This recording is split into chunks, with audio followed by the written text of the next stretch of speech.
Anyway, welcome to our Monday night series. I'm very happy to introduce Robert Nideffer, who is assistant professor at UC Irvine and also the principal investigator of a gaming studies program, which he'll talk about a little bit. He's planning to give an overview of his work and how he came to the idea of actually addressing the issues of games and culture in our society and in the art world. So please help me introduce Bob.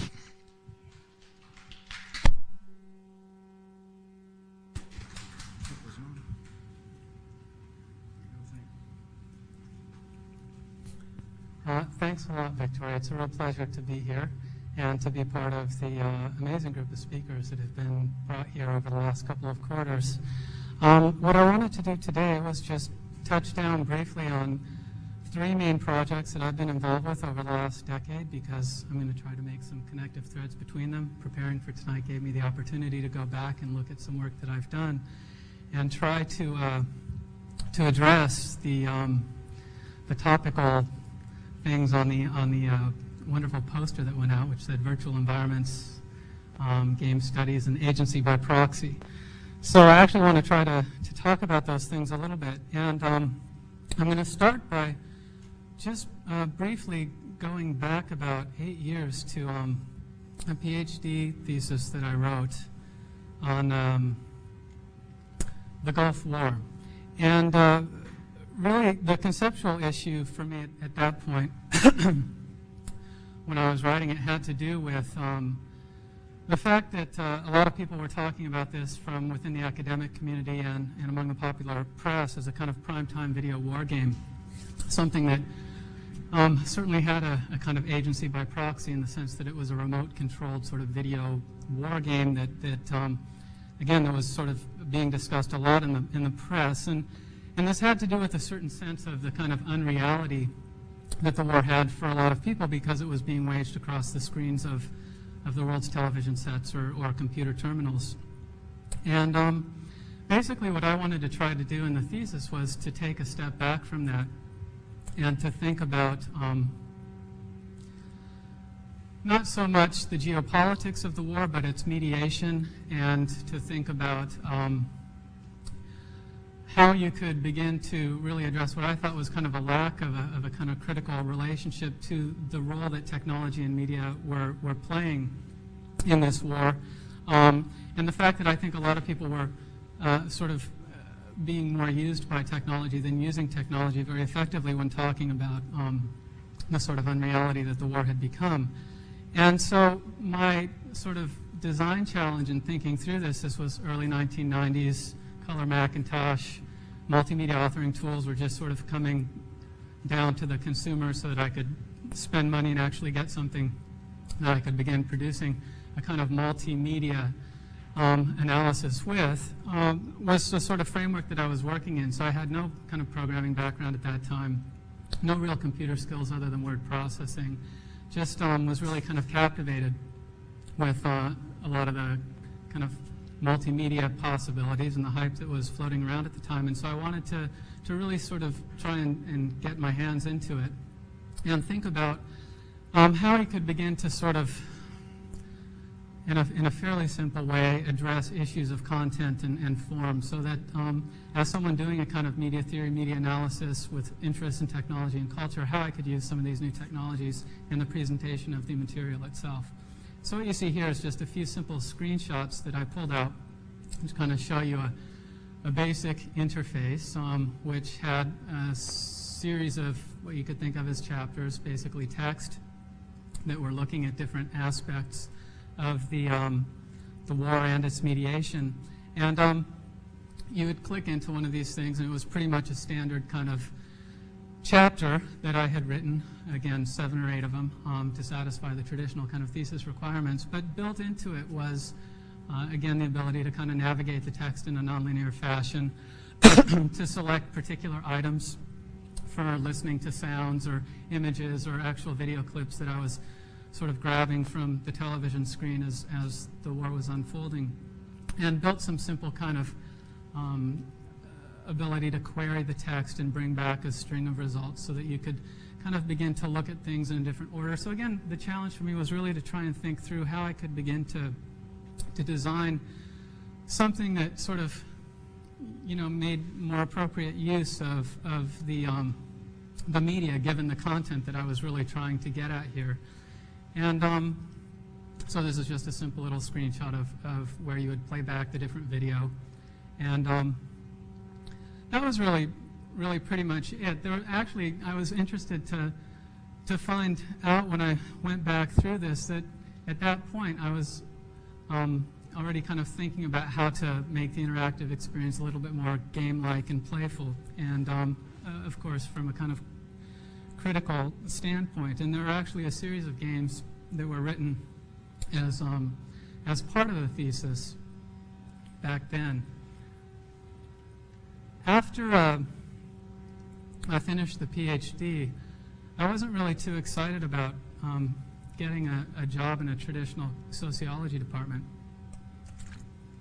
And so I also, basically my academic trajectory was I kind of started off in art school and dropped out because I wasn't really happy with what I was doing, and then I went a more traditional route and did a PhD in sociology. And after that, instead of going straight into an academic position, I decided I was really starting to find ways where kind of merging some of my more creative or artistic interests with some of the more academic ones was really beginning to happen with digital media. So I wanted to take the opportunity to go back and spend a couple of years in an MFA program and just explore computer media or digital media as my kind of primary creative mode.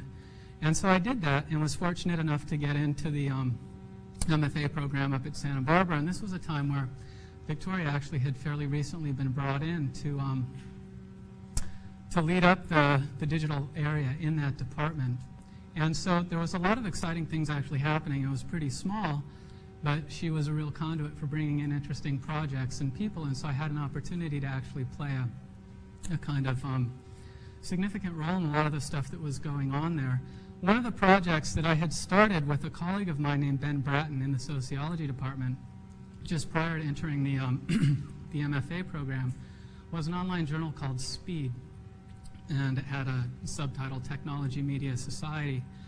And Speed, the kind of conceptual issue there was to try and figure out ways where we could bridge different communities of people that had often been kept kind of isolated from one another, people working within the kind of high technology industry and academics and media artists that were utilizing a lot of these technologies that were being developed, and try to create a forum for people to exchange ideas around various topics.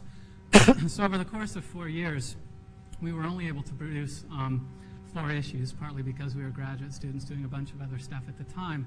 But they were 4 pretty well-received issues, because partly there just wasn't a whole lot going on at the time in terms of humanities, kind of arts-oriented journals coming out of a more academic slant in an online environment. This was about 1993, 1994, just as Mosaic and the web was really starting to get off the ground.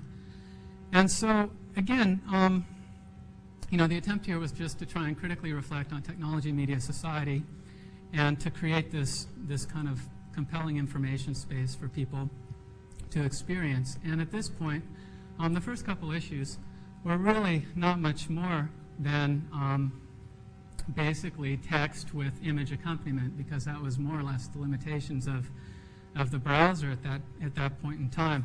But again, there was this interest that I think threads through a lot of the stuff that I've done, which is really, again, just thinking through content and form and how you can sort of bring those things together and ideally begin to take advantage of the unique properties that the media affords.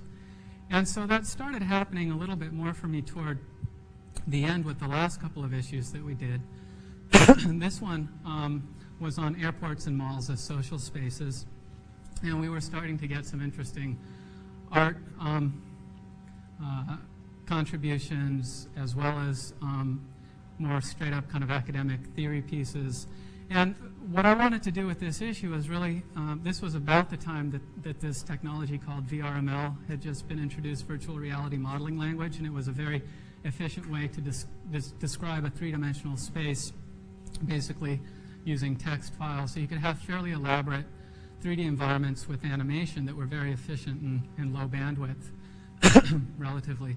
And so I was interested in playing that. Java had just been introduced as a programming language. For those of you that might not be familiar, Java is this kind of language that really lends itself to networking stuff, and its guiding principle is write once, run anywhere. So you can sort of author something in Java and have it run on a variety of platforms. So I was working with a really talented programmer named Nathan Freitas at the time, who was in the music department at Santa Barbara, and he just had this sort of rare gift to really do kind of creative hack stuff, and so he was working with me to kind of build a real simple sort of Java VRML interface to a certain portion of the contents for this particular issue on airports and malls. Initially, I wanted to do the whole thing as a VRML space, but I still think there's probably only 5 or 10 people around the world that have actually spent the time to go to it and experience it as it exists, which is only a small section of it in VRML. So what I decided to do was take, instead of just a links page, basically have 4 subsections of links that would correspond to the contents for that particular issue, and to place those links in this kind of VRML environment that we created. And then to try to introduce sound actually as a navigational device for beginning to explore the space. So hopefully this will work. So what you see here is just a very simple kind of Java chat console, and then up above what's actually a terminal that's been modeled using VRML. And do we have sound coming out of the computer? Because there should actually be audio playing right now, Tim.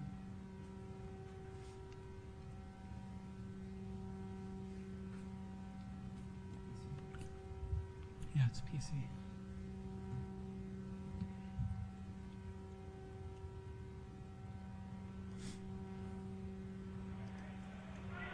Okay, thanks. Basically, you just missed as a brief kind of introductory voice that kind of tells you how you can type in one of 4 different links to go to a particular place within this terminal, and then as you type in one of those links. Role model. Dispersal. Interchange 1. Everyone his own tour guide. The voice reads off the different links that you could type in. Native. Math. Special math. Community building. Evangelical. And then if you type in one of the links that the voice reads, it takes you to the particular page which used to be there. So again, it was just a kind of early attempt to think about using sound as some sort of a navigational device to do something that would sort of lend itself to an online environment that couldn't be done using other media. And the last issue of the journal, just to briefly mention it, was on the work of media theorist Paul Virilio. And what had been happening is we were getting more and more submissions from people in a variety of languages and a variety of media types, and I really didn't want to differentiate on the basis of language or media, and so the idea of using the metaphor of a search engine as the basic interface to the particular issue seemed to be a way to kind of circumvent the discrimination or differentiating again on the basis of language or media. And so you would pick a particular section of the journal, and then it would bring back for you a set of hits. Some would be from artists, some would be from theorists, and it just kind of allowed a little bit more flexibility. But for me, I think part of what was frustrating about this as a journal, even though it was fairly well received critically, is the fact that it was still pretty static. It wasn't really particularly interactive. It didn't really give a sense of connectivity or communication for people that happened to be perusing it. And so I always found these things a little bit frustrating. So after finishing up the MFA, I was picked up by a computer science and engineering department at the UC Santa Barbara campus who were working on this big digital library initiative. And this was a multi-year, multi-million-dollar contract, and I was just pulled in at the very tail end to lead up the user interface design and implementation of, well, basically they wanted to create a kind of net-based interface to a lot of the research that had been gone on. And I'm not going to really spend any time talking about it. I just bring it up because it was really important in terms of getting me in real direct contact with engineers and computer scientists and beginning to kind of learn the language and the interests and the issues that end up having a direct relationship to a lot of the stuff that we're doing now as I move in to talk about the most recent work. So let's see. The stuff that I've been working on for the last couple of years, as Victoria, I think, mentioned briefly at the introduction, maybe you didn't. But when we were both at the Santa Barbara campus, a new vice chancellor of research had come in, a woman named France Cordova, who had been a NASA official and was really a wonderful person. And part of what she did with her startup funds was to set aside a big chunk of money to facilitate interdisciplinary research and projects among faculty on that campus. And so Victoria responded to the call, and we co-wrote a proposal for this Research Across Disciplines initiative. And that really was the framework that the current project I'm doing, Proxy, came out of. And I'll try and talk about some of the basic things that we were dealing with conceptually as part of this Research Across Disciplines initiative. The first year, this was a 2-year grant that we had received, and the first year was really spent kind of conceptualizing, well, what is it that we want to do? Because it was interdisciplinary, we were working with a variety of faculty from a number of different areas on campus: history of art and architecture, computer science, sociology, English, art. I'm probably forgetting one or two. But the people that were participating each had their own projects that were ongoing. And so we wanted to create a framework that would allow them to kind of selfishly be motivated to work on their own projects, but in the interest of a kind of greater good that would emerge out of our collective process. And so Proxy, again, what I'll be showing is my testbed project, and other participants had their own. But basically, there were a kind of set of core issues that we came to define. One had to do with, and this is an area many people are working in, although I think we have a unique angle into it, had to do with this idea of how you sort of personalize information, networked information, how you can kind of re-embody what tends to be sort of disembodied, free-floating data out there on the net, sort of probably most effectively kind of illustrated when you go to many of the commercial search engines and get tens of thousands of hits, many of which might be relevant, but many of which probably aren't. So this kind of, attempt to re-embody disembodied information, to personalize it, was one of the core challenges. Another one had to do, and this is something near and dear to Victoria's heart, time management, and how you could build to whatever this thing was that we were starting to kind of conceptualize, an ability for people to actually share information without necessarily being co-present. So for both of us, a lot of time had been spent in online communities of different sort, text-based, graphically sort of richer environments, and I think both of us felt, if I can presume, although I know it's not too much of a presumption, that a lot of what went on there was fairly uninteresting. And there's lots of reasons, I think, why we felt that. But also there tended to be almost a kind of inverse correlation between the kinds of people whose information and time you would most like to have access to and the ability of those people to actually provide you that access or time. And so how could you, create a kind of framework or an environment that would, again, facilitate the sort of access to certain types of information resources, certain types of interaction with people or things representing people that would start to deal with this issue of time constraint and time management. So that was another main concern. And the third one, which was sort of near and dear to my heart, had to do with multiple interfaces to shared information space, so a kind of general issue around access and how you can create an environment that, to whatever degree possible, doesn't really restrict people quite so rigidly in terms of how they would connect with each other, either through whatever the particular device might be, whether it's handheld or laptop or desktop machine, or through the mode of connection, whether it's a straight kind of ASCII only environment, whether it's a web-based environment, or whether it's a Java sort of standalone application running, or some combination thereof. So another thing that we really wanted to try to do was track how and where information moves. And this was just a kind of mutual interest, I think, because a lot of us feel like, well, you put stuff out there and you have no idea where it goes, who's requesting it, how it moves through the net, or any of these kinds of things. So how could you start to create some kind of a framework, again, that would support a kind of active feedback of where your information is going, who's requesting it, how much time they're spending on it, and these kinds of things. Another thing that we wanted to do is really kind of engineer our own tools. So we didn't want to necessarily be taking existing software and just kind of working within the kind of structure provided by that software at a relatively superficial level, but work at what I think you could argue is a sort of deeper, more fundamental level by building your own kind of tools that would allow you to kind of do different sorts of things.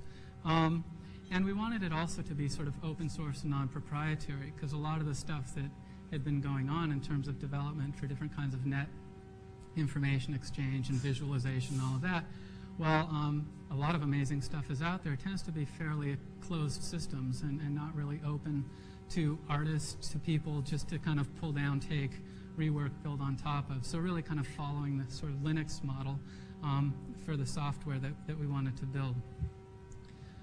So these sets of concerns then eventually, I don't remember the exact progression of events, but we, through working with computer scientists, the Santa Barbara campus, and just kind of brainstorming with people, realized, well, we want to make an agent. Essentially what we want to do is build a sort of mobile agent system that would facilitate these issues of re-embodying information, time management, multiple interfaces to these shared information spaces. So from a design standpoint, as you can imagine, there were a lot of really significant challenges, because a lot of the work that we were trying to do was really at the forefront of a lot of what's going on in the computational sciences. And we've just been in many different ways kind of hitting our heads against lots of different walls.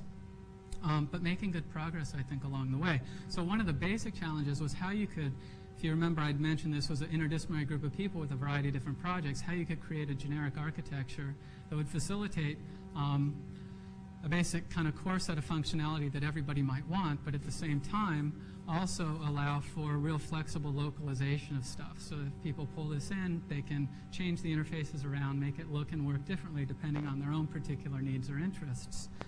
So that's one big issue. Another thing was how to create a kind of extensible framework, meaning that you pull something down, does a sort of basic set of things, but at the same time you want it to be able to extend, and have other people be able to build onto it in ways that may be completely unexpected and much better than anything you ever did or anticipated yourself. Another thing that was really important was to think about how you could sort of invert this traditional client-server relationship. So instead of everything kind of being centrally processed by some server somewhere and then shipped back out to you as a client, you could actually build in the kind of functionality of serving to anybody who uses the system, so that, again, it sort of breaks down this traditional kind of relationship, and everybody becomes both client and server when they're using this software. And And then basically, another huge design challenge has been how you actually build a distributed environment, because as soon as you begin to really think about breaking stuff out of a kind of centralized hierarchical model into something that's much more distributed and demands different kinds of notification and updates of what's going on where in a really kind of messy network environment, it's a real challenge. But also just, again, sort of linking back to some of my interests in the social sciences and sort of conceptual art and many of the sort of major movements of the 20th century, how you create a framework that's really kind of process-based, that's a kind of emergent system that's not necessarily fixed. It doesn't have a kind of beginning point or culmination point so much as a kind of constantly emergent set of things that are actually how the project itself gets realized. So what I'd like to do now is actually just walk you through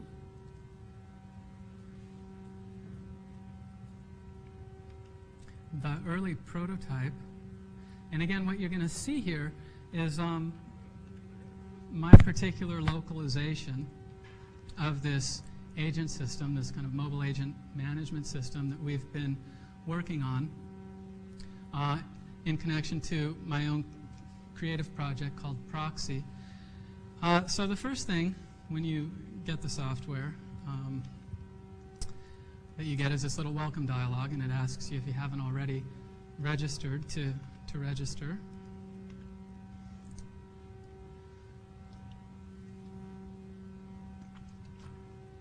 And on the registration page, basically it's just some introductory text that sort of describes, again, my project, which is really exploring different kinds of agent-agent, agent-human, human-human interaction mediated through this software system.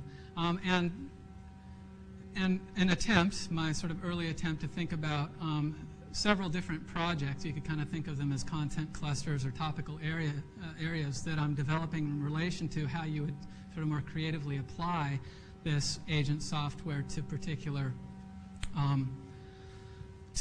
particular projects. But let me just briefly go through then this registration where we're collecting some basic demographic information, and then at the end you're asked to actually respond to a series of questions that come from sort of psychological assessment tools, which basically measure different kinds of psychological states. And so I was just kind of having fun with this and went through and clustered them into 3 basic groups. The first 6, which actually measure, let's see, well, I'm not sure I'm going to get them in the right order, but basically the measures are anxiety, ambition, and alienation. And so your response to these then get mapped to the agent and influence the behavior that it has in the environment when you start to work with it. There's also a basic sort of tutorial that lets you know how to actually begin using the system. So I'm just going to go ahead and log in.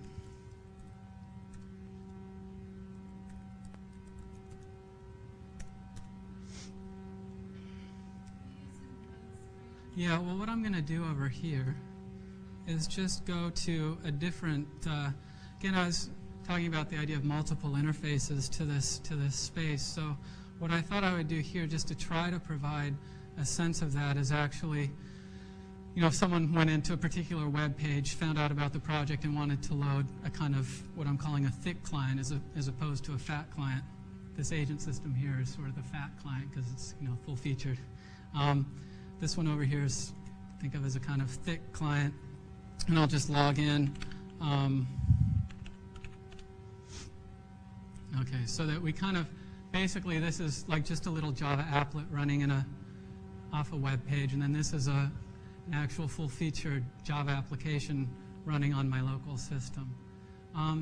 They don't look that different, and that's partly just my own sort of design aesthetic. I've tended toward really kind of minimalist, in a sense, approaches. There's sort of a lot of text and very efficient, actually, in terms of when you start to scale up to really complex information displays and things like that. But so what you're seeing here, if I can describe it just for a second, is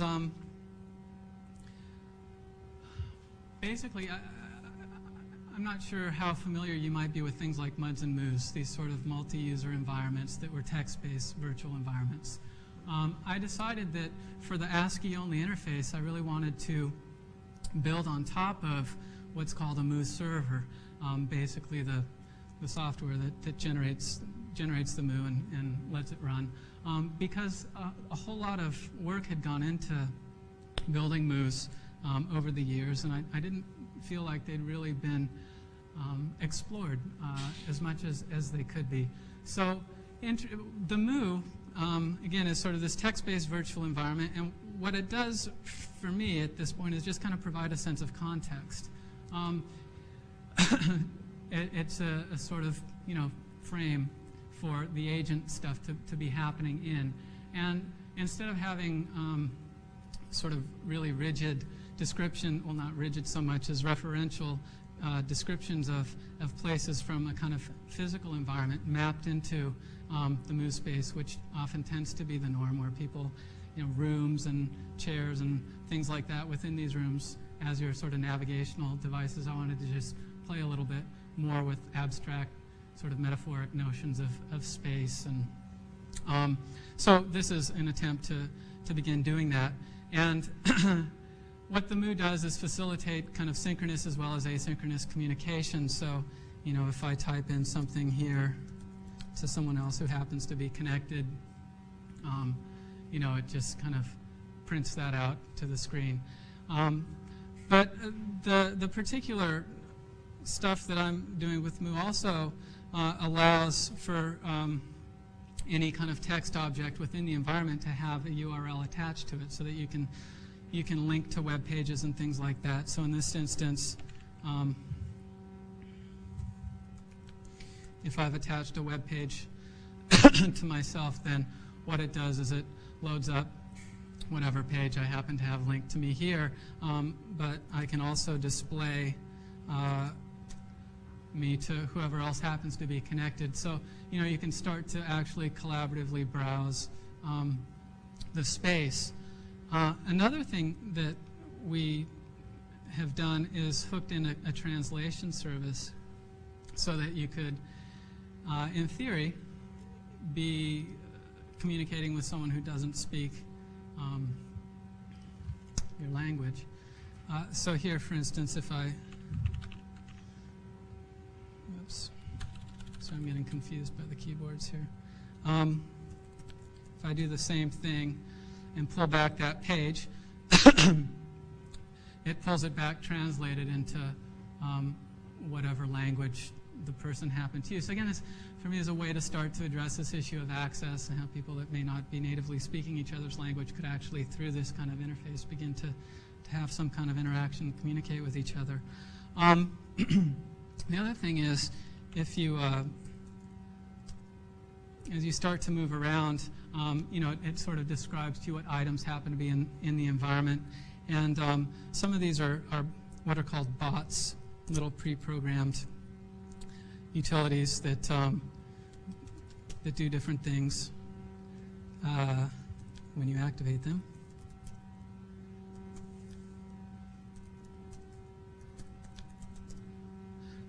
And so trying to actually set up an environment where, depending on what's sort of activated in it and what the agents happen to be doing as they cycle in and out, strange sort of things start to happen, output of various sorts, constantly kind of stream and give you a sense of presence. And as people participate,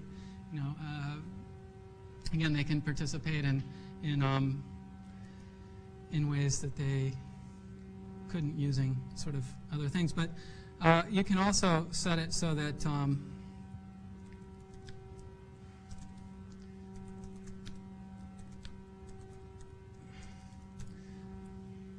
oops.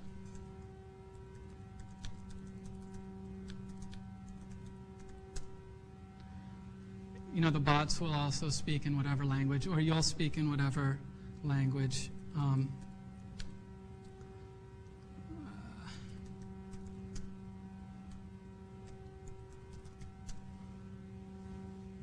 So you get the idea. Let me just hush those.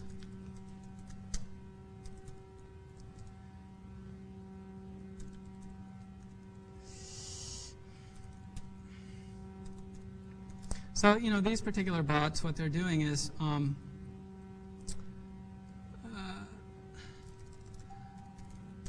sort of just spitting out theory about network social space.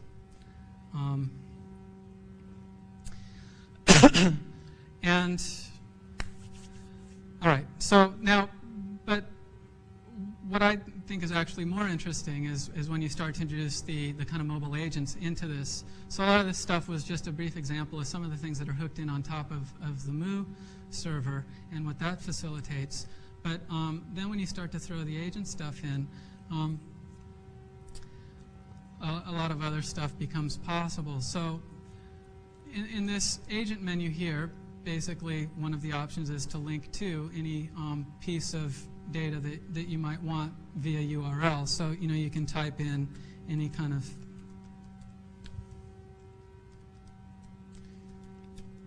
links to, websites. But you can also pull in anything off your local disk. Now, what makes this significant, I think, maybe you've been following the news about Napster, that new utility that has been kind of freaking network administrators all over the country out, because basically it's doing what I was talking about in terms of breaking out the traditional kind of client-server relationship and allowing everybody to function as a server. That's what we're doing here as well.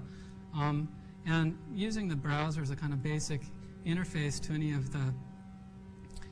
of the data, because it's already got all the stuff built in to handle it. So you can, read in text files, you can read in video, you can read in sound, any of the stuff that you might have kind of floating around on your local disk that you'd want to ingest as part of the system. So what's happening is I'm actually linking in stuff from my local drive, which I'll then be able to share with anybody that's also using the system, again, so that I become, if I have a network connection, a server, and can serve anything off my local disk to anybody else that happens to be using the software.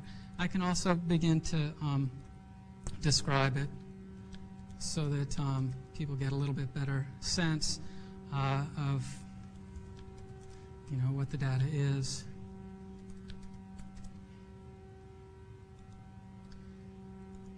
And so then, when they start to query,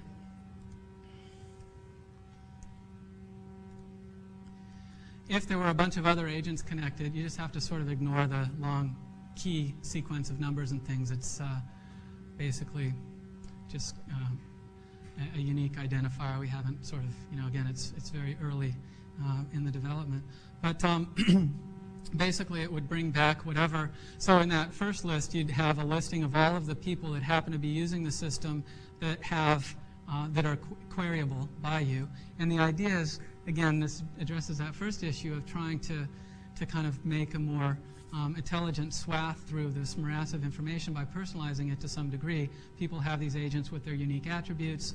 They're participating in a kind of thematically driven space. They're attaching information to their agent on the basis of the kind of context provided within that space, so that when you query them, and as the agent kind of goes around and hits people behind the scenes to see what data they happen to have attached to them, you actually get more useful things coming back to you. And you could imagine if you're soliciting people to participate together in this space, then you can have some of probably even much more interesting kind of communities of people sharing stuff that other people would be able to find and make use of.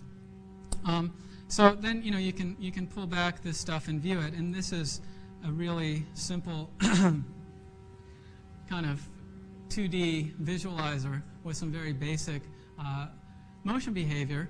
But and this is an area that we're doing a lot of work in, so you can imagine again the idea that each localization would have different interfaces that people would be designing to kind of interface to the agent system. Again, I'm going for a really kind of low bandwidth, minimalist sort of text-based approach here.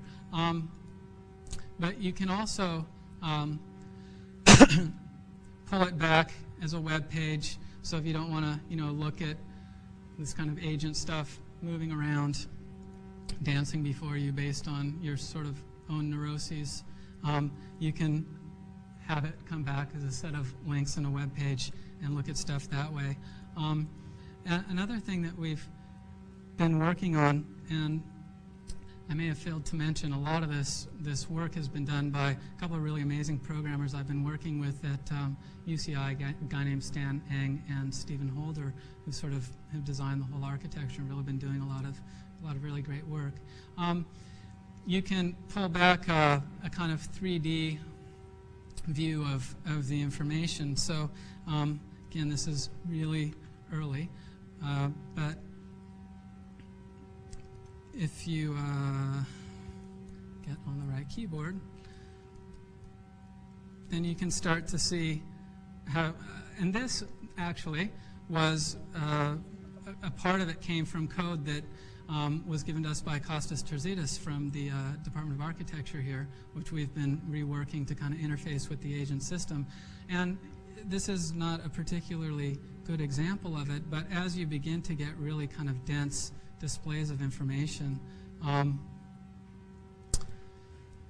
this kind of functionality will actually, I think, prove pretty useful for looking at complex displays of data and starting to do some interesting things with the motion behavior and all that stuff that's tied to the personalization and the agent attributes as it begins to kind of unfold in these more creative applications of the technology. So I think, how am I doing on time? I don't want to, a few more minutes? Okay, what I'm going to do then is just shift from this. I hope it gave you some sort of idea. So a lot of stuff I'm kind of throwing out, I realize, of where the kind of creative research that I've been doing recently is at. But and sort of make an abrupt topical shift to this game studies initiative, because I think a couple of people have expressed some interest in hearing about it. What I've been doing, I mean, I'm really probably a good representative of the first generation of people who grew up really playing video games, having it have a sort of formative impact on my consciousness and behavior. And I spent a lot of time in high school at bowling alleys. Well, I spent a lot of time out of high school at bowling alleys playing these things. And so that's part of it. But also, as I mentioned, I kind of have migrated through different disciplines, social science, arts, computer science, engineering, and was brought into the UC Irvine campus to lead up their digital arts initiative. And this is a science and technology campus. It's also a campus that's slated for pretty tremendous growth over the next decade. There was recently a call for some new program initiatives to try and get some innovative programs developed. The School of the Arts has an active interest in trying to reach out and connect to the rest of the research community on campus and develop itself as an actual kind of active research component, which it traditionally tends not to be viewed as. And so I was, this was the kind of environment that I came into. And again, I don't know the exact sequence of events, but certainly, I mean, games have been on the sort of cultural map for quite a while, but they've really exploded, I think, in terms of people's kind of consciousness and awareness of them in recent years. There's a lot of figures that are being bandied about, any of which should be taken with big grains of salt, or rocks of salt. But, like they now make more sort of games make more money domestically than motion picture ticket sales. Whether or not that's true, it's a multi-billion-dollar industry. Upwards of $7 billion, I think, domestically this last year was spent on games. And that's just titles. That's not like games-related hardware and stuff like that. So clearly there's a big economic thing going on. But also there's a huge kind of demographic shift in terms of the population of people that are playing this stuff. It's not the sort of pimply-faced adolescent males, which a lot of sort of people stereotypically assume it to be, but increasingly women, nearly half, according to some recent studies, upwards of 25 years old, again, nearly or more than half, close to 90% college-educated, and upwards of half making over $60,000 annually. And the most popular games tend to be ones that are more of the kind of classic genre card and board type style games, not the ones that are kind of first-person top-down shooter violent stuff, although those clearly have a strong market. And if you think about the sort of research university, I in the context of the U.S., cannot think of an institution that actually has systematically taken a look at a kind of programmatic development around the issue of game studies. There are places that do wonderful courses, but it's kind of catch as catch can, a little bit here, a little bit there. MIT, SVA, there's a lot of places that are starting to look at it, but again, not really systematically in terms of how you develop curricula around it. So that's what I wanted to try to do, and I've been working on initiating what's called an interdisciplinary minor in gaming studies that consists of faculty within School of the Arts, where it's being administered, and the School of Social Sciences, the School of Electrical and Computer Engineering, and the Department of Information and Computer Science. And it's been a really interesting ride. As soon as word got out that we were working on this initiative, the press kind of picked it up and came out with lots of titles like Now You Can Get a BA in Quake and stuff like that, which I actually thought was really great. I didn't mind so much. The university wasn't too excited about it. They also weren't too excited about the fact that the press got hold of it before it had been formally kind of acknowledged as a minor within the university. So the administration was getting hundreds, if not thousands of calls from people, because I think that we're sort of tapping into something whose time is long overdue, actually. I'm pretty surprised that there haven't been initiatives like this already developed in the context of the university, given the history and the impact of games. You know, I tend to look at it kind of like the development of film studies programs in a lot of academic contexts, where initially I think it was treated with a certain degree of skepticism and people feeling like, how can you sit in a class and watch movies and have people take it seriously? But a lot of the work that's come out of these programs I think has been extremely interesting and had an actual impact on industry and what kinds of stuff get made. Possibly I'm a little bit naive and idealistic here, but I do think that it has an impact. And I don't think that game studies is really anything different. It's just a matter of time.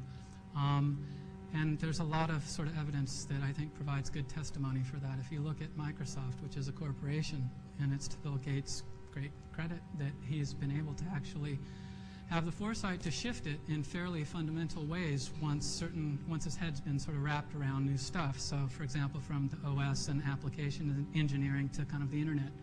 It was just a matter of time before now, you know, Internet Explorer basically dominates the browser market. And I think a more fundamental and significant shift is going on now as they move from software to hardware and start to develop things like the Xbox, which is this gaming machine that's going to be dedicated hardware to facilitate kind of interactive experience and entertainment for this next century, at least the next 5 years or so. That's a major shift, and Sony with PlayStation 2, you start to follow the hype. You know, you begin to hear a lot of things like, you know, we're no longer limited by the technology, having to figure out how to design for the sorts of software and hardware limitations we've traditionally been confronted with, but how you could really begin to take advantage of the idea, and that's what's really going to be the challenge now. And so this is, I think, a fairly exciting time. The program will be a mix of theory and practice.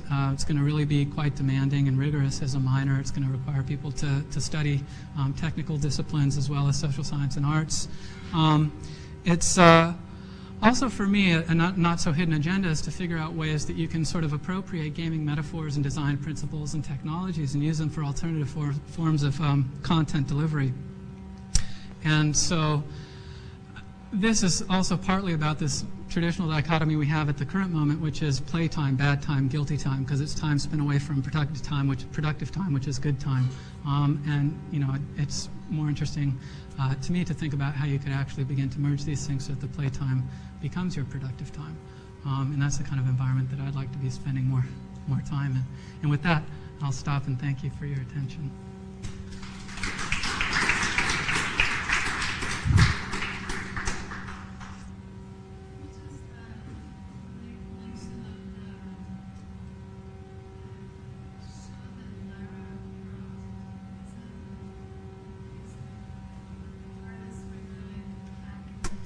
Yeah.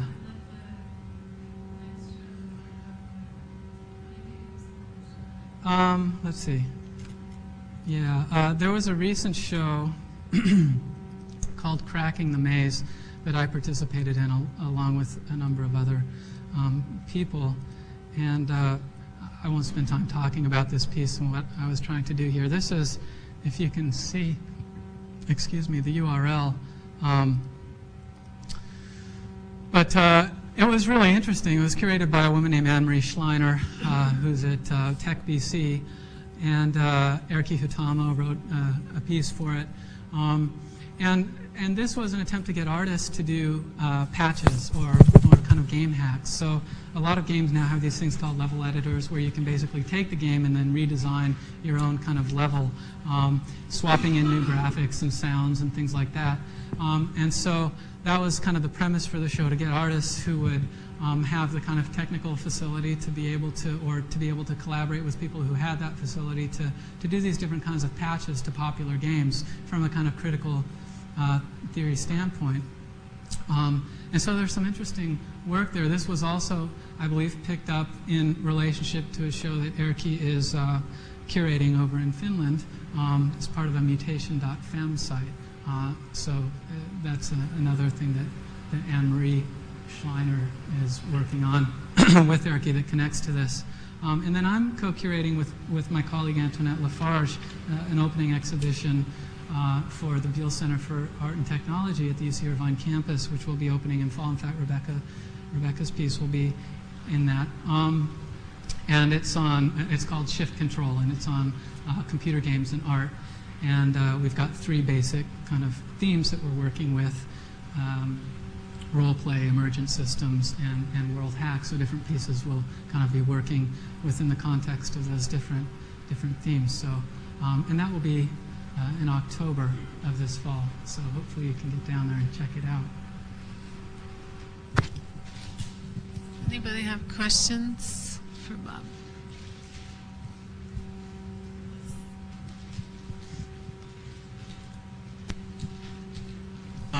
Yeah, I was just wondering about the gaming studies program there. Are they having any plans to expand it to a full major or graduate program of any type? Or what is the current? I hope so. Right now, I'm just, I won't bore you with details about how challenging it is to work with a lot of different faculty and a lot of different disciplines to try and coordinate. It's been exciting though, and getting a lot of tremendous support. So the first step is just a minor. That's fairly easy to implement, building largely out of a lot of existing courses that really make sense when brought together in specific ways under the aegis of this interdisciplinary minor, and the introduction of a few new courses. So, you know, you get a kind of core level course where people have like 4 classes within technical sciences and arts, and then into electives where they've got 4 that they have to take within different participating schools, to a kind of pro seminar where it's a 2-quarter sequence that sort of brings it all together at the end. But the goal is, yeah, to have it develop into a major, to have a strong research component, and to really just see how far it can be pushed. But that takes a lot of time. So. And are you connecting with the industry there very much? Because I know that Blizzard is located in Irvine, which would be a prime. Yeah, I mean, that's a good point. There's a number of game companies that are actually there, fairly heavy players in the industry. And the university, of course, is very interested in facilitating kind of technology partnerships and industry kind of academic stuff, which, especially within the context of the arts, has a very tenuous and politically charged kind of set of things that go along with it. But yeah, it's been pretty amazing, actually, the kind of hits I've been getting from industry, because many of the people working within it really feel something like this is timely, that it's about, you know, time the university actually began looking at what's going on here a little more critically. They tend not to think that it's like, you know, I'm not a game designer who's worked in industry with those kinds of hands-on skills, so it's not like I'm being looked at to kind of train students that are really going to funnel into that sort of stuff. But to kind of step back, think about it from an interdisciplinary framework, do a little bit of risk-taking that industry couldn't, because they're working under such tremendous time pressures with, 500,000 copies needing to be sold, and development cycles that can't go beyond 12 or 18 months or whatever. So the university ideally can become a kind of space where you don't have to really worry about that so much, but can creatively explore and come up with more interesting, other interesting ways to do stuff.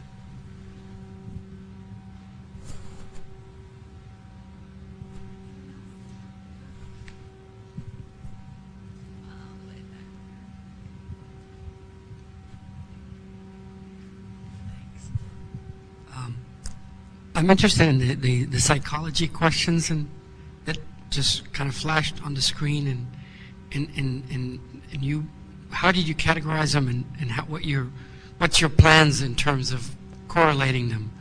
This was just a first crack at thinking about how you could come up with, and this is sort of my particular measures, alienation, anxiety, right, ambition, how those three simple attributes could get mapped to specific kinds of behaviors within this mobile agent system.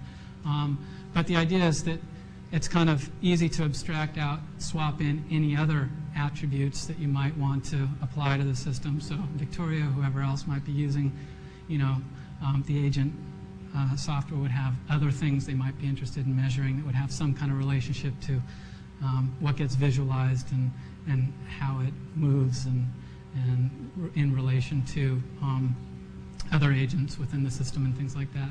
So does that? Yeah, because you particularly had a question that says, would I knock off a friend for a promotion? Right. That one's tied to ambition. What's the choices for answer? No, frequently. No, it's frequently.